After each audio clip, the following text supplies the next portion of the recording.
What's going on, motherfuckers? How we doing today?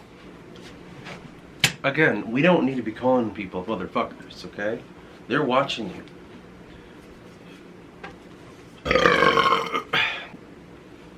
I like in my life to be very present. I didn't like necessarily sit down and like have to train myself to be that way. It's just how I've always been. I don't know what I want to do until I'm doing it. You know, if someone asks me, you know, like, next week, what do you want to do? I'll be like, I have no idea. I'm not next week. I don't know who that person is right now. I can't. He might not want to do that. You know, because I have a hard time planning things. Or I was invited to go on a trip. I don't know if it was in the UP or not. I don't remember. But go camping and stuff. That was 6 months ago. And in my mind, I'm like, I don't know who I am in 6 months. I can't tell you if I want to do it or not. I don't know. It's just in the moment. I might not feel that. But I couldn't. The guy that, like, the main guy that invited was like one of those people that if you don't say now, that we're not going to, you know. So I'm like, I'm not going to deal with it. That's kind of how my mind has always worked. So when it comes to anything, I can't tell you. I couldn't tell you, like, well, you know, what the plan is, what the mission is, and it's always day by day, and even aspects of the book. You know, there are a lot of times where me and the guys will come up with like a question or like something that needs some fleshing out, and I'm like, I don't know. And then maybe they want to solve it in that moment, but for me, I'm like, I don't know what's going to happen when my character gets to that point. Because every time I get to it, it's vastly different than what they thought it was. And it's hard to keep them in on a lot of the things I do. I'm sure once they see the next Forgotten series, the next video of that series, I should say, they're going to be like, what the fuck? I didn't know any of that happened. I'm like, yeah, I didn't either. But it happened as I wrote. I mean, I can't control what happens in the moment. Now, why is that? Why am I that person? Why am I so flippant about shit? Well, in my life, it seems to be, as I think of it, I'm not saying this is it, but this is how it feels. I just kind of let the power go through me.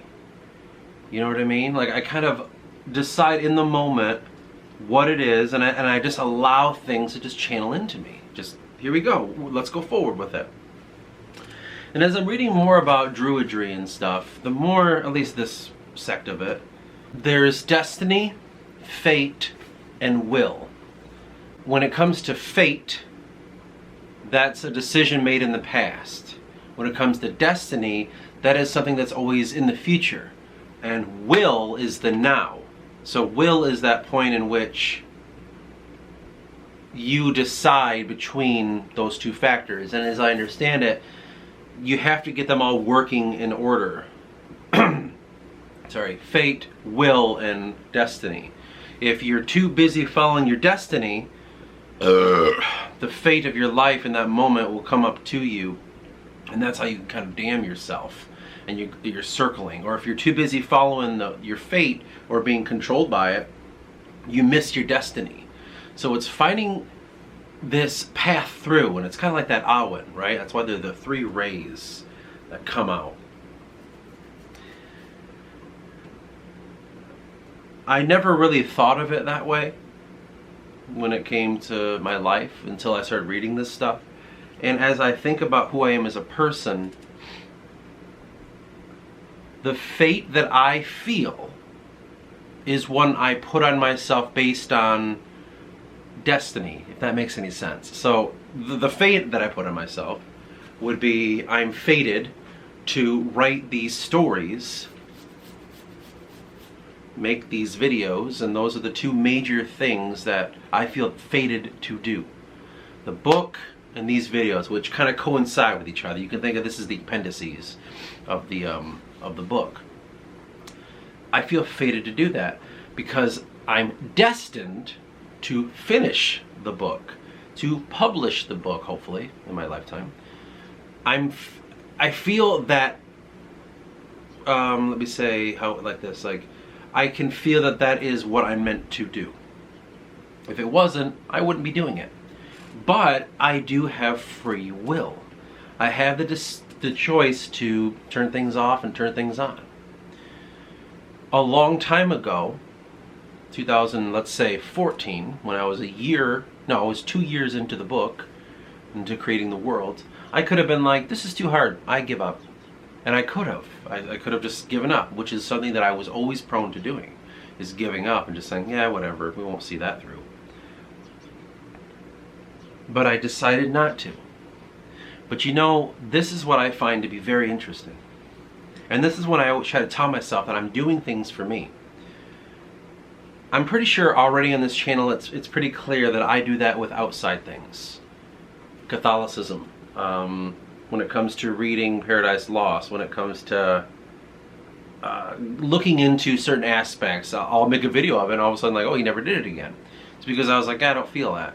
This is not right for me. I tried it. I'm going to passively kind of keep my eye on it, but right now I can't. So the Road to Catholicism was going to be a series because I thought, oh, we're going to do this. But then I just kept thinking about it and I kept going like, if I do it, then I'm going against something deep in me that doesn't want to. If I do this. And then I just always think like, don't do that, because that's what you always try to do. You always try to ignore your inner voice. You always try to ignore the true you speaking and saying that it's not right for you. You're always letting yourself be dictated by everyone else, outside forces, all the time. And you're flippant in this world because of that. So the road to Catholicism stopped because I was like, no, I'm not going to allow outside forces to influence me. I'm going to make my decisions for myself. But I've never done that with the book. That is always, because it's all me. Now Jacob and Kevin and someone else is involved in this now.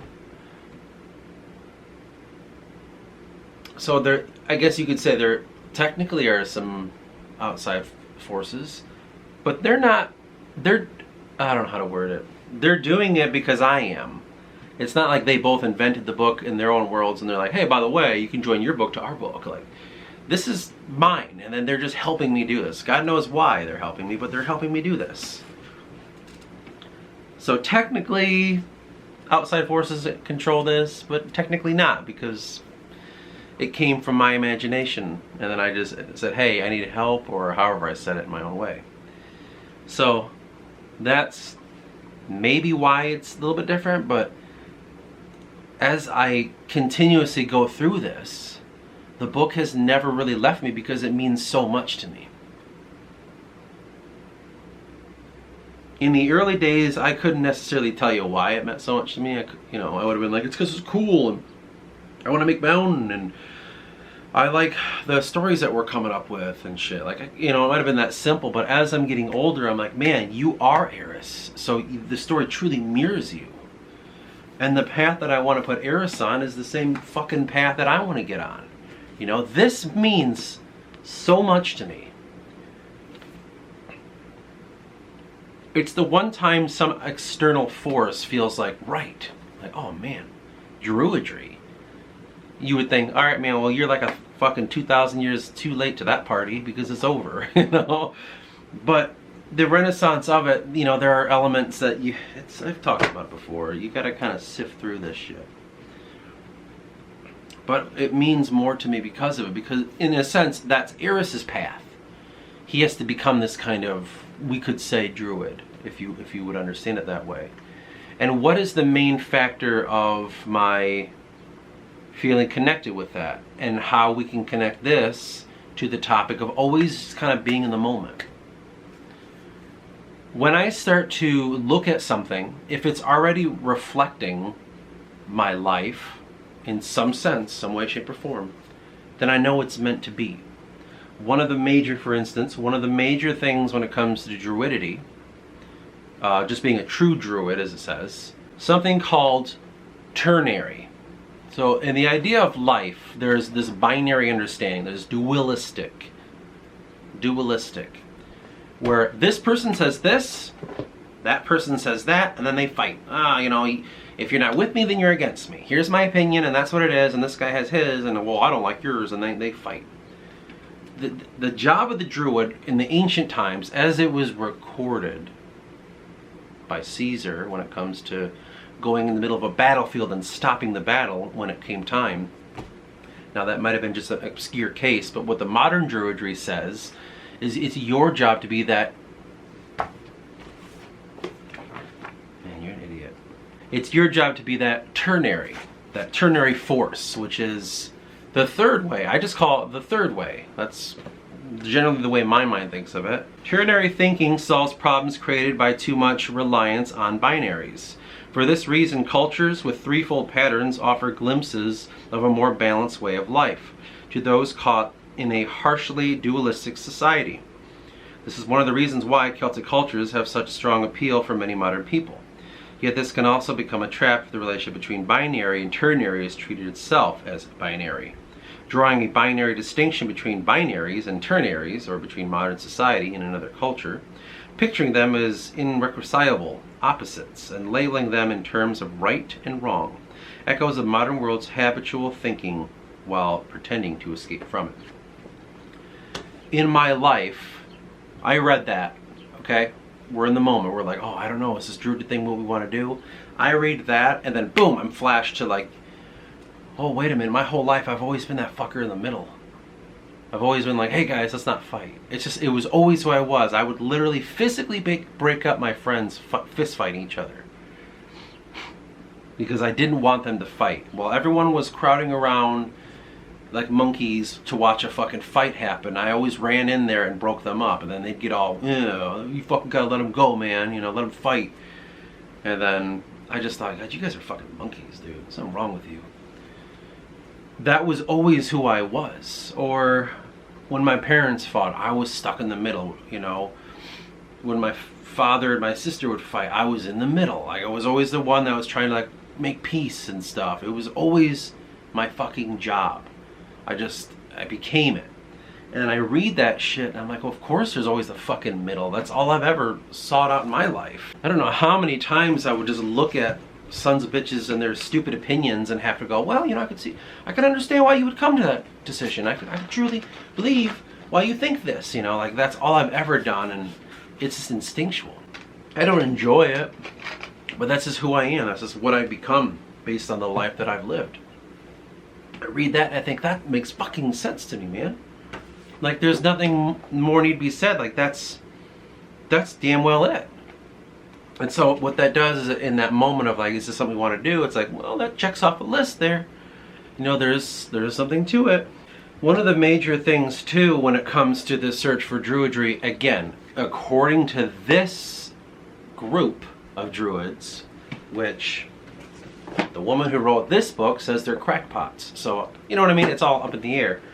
But the way they describe the circles of understanding in the way of how I've already created it in my own. So they talk about the 3 circles of manifestation.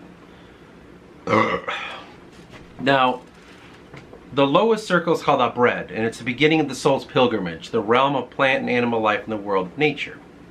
Because each soul comes from the cauldron of Anun, and that's the material realm. It's a reservoir of unformed soul stuff. That's where things are born from. And it goes into this first circle, this first realm. And that is the soul's pilgrimage. To the highest point of that is when you can reach what would be the upper limit of Abred. Freedom enters the picture. Consciousness, being. So you're almost going to transcend to the next circle, but you have just been born consciousness. And that can shape your mind and like, are you going to grow from that? And as they believe in here, well, we can fall back. And sometimes we have to be reborn as plants and animals because there are something that we share about that animal. The example was vanity of the cat or the empty-headed sheep. It's like you might have those qualities as a human being too much and you have to go back and learn from those animals again. Now, the next circle, if you obtain the highest level of the soul's pilgrimage, I'm sorry, these words are Welsh, so they're hard to read. Gwynfuth.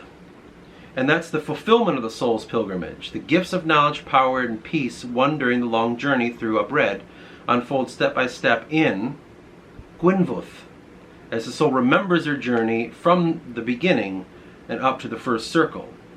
And each soul learns to express its unique Awen memories and perception of the universe, the 3 things that set it apart from all other beings. In the process, each soul begins its journey through the circling path. That one still is a bit of a mystery to me, but it seems like that's the one where you draw off like all the things you learn from to ascend. Because the last circle is called Kaigant, and that is the endless, endless one. That is, how do they describe it? The third and final circle of manifestation extends forever. You can think of it as infinity itself, just as a traveler on an open plain can chase the horizon and never run the risk of catching up to it. Souls in this Gwynvuth rise forever in knowledge, power, and peace, and always find Kaigant beyond them.